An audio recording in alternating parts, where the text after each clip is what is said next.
شاید خداوند از یک نفر راضی باشه، اما این که خدا همراهش باشه دو تا قضیه است. معیت خدا و رحم خدا و رضایت خدا دو سه تا قضیه است. شاید طرف نماز خوبی بخونه ولی خدا معیتش نداشته باشه، همراهش نباشه. شاید طرف تلاوت قرآن هر روز بعد از صبح داره میخونه، اما معیت خدا تو کل زندگی نداره که خدا همراهش باشه، ازش حمایت بکنه. معیت خدا یک امر جداگانه هست، با فقط تلاوت قرآن خوندن و ثواب جمع کردن و معنیش نفهمیدن نیست. با روزه پنجشنبه و دوشنبه فقط معیت خدا نمیاد. معیت خدا زمانی خدا میاد به نصرت تو، به حمایت تو، به پشتیبانی تو کمکت میکنه، موفقت میکنه که تو قدم برداری برای رشد بندگان خدا. زمانی در نظر خدا بزرگ میشید که نظر بزرگی نسبت به بندگان خدا داشته باشید.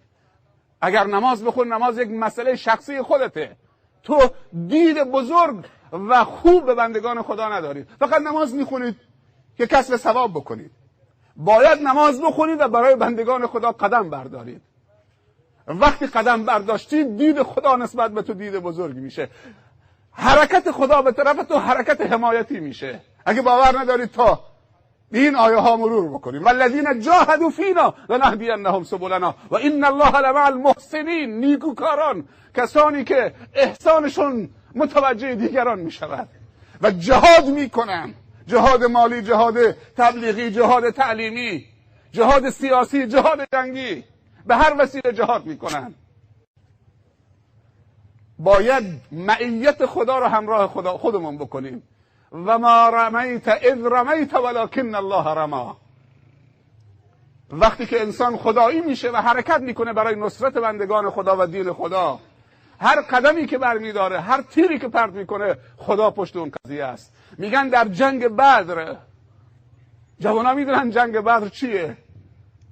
در جنگ بدر کی شرکت کرده؟ جریان جنگ بدر چه بوده؟ کی جنگ بدر رخ داده؟ به چه لقبی و به چه ویژگی و صفتی نامگذاری شده جنگ بدر؟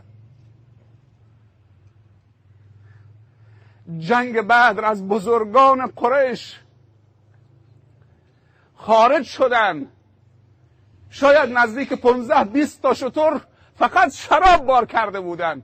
هرچی طبل و دهل بود و هرچی زنهای رقاصه و کنیزکهای رقاصه بودند، همه رو به سینه ریختند و طول راه مشروب میخوردن، شترهایی که شراب بار کردن، که بریم در مدینه، بریم در یثرب، پوز محمد رو به خاک بمالیم تا دیگه سر بلند نکنه. و پیامبر صلی الله علیه و سلم با تعدادی از یارانش به قصد قافله تجاری قریش خارج شد که جبران اموال مصادره های خودش و یارانش بکند. ابو سفیان قافله رو نجات داد، قریش لشکرکشی کرد، پیام فرستاد پی که بیایید قافله تو رو نجات بدید، اما قافله رو خودش نجات داد و لشکر خارج شد. صنادید و بزرگان قریش همه در این قافله بودن. بریم که دیگه محمد جون نگیره، برای ابد فیصلش بکنیم. با چه امکاناتی به قصد جنگ آمده بودن، اونا به دست خالی به قصد قافله رفته بودن.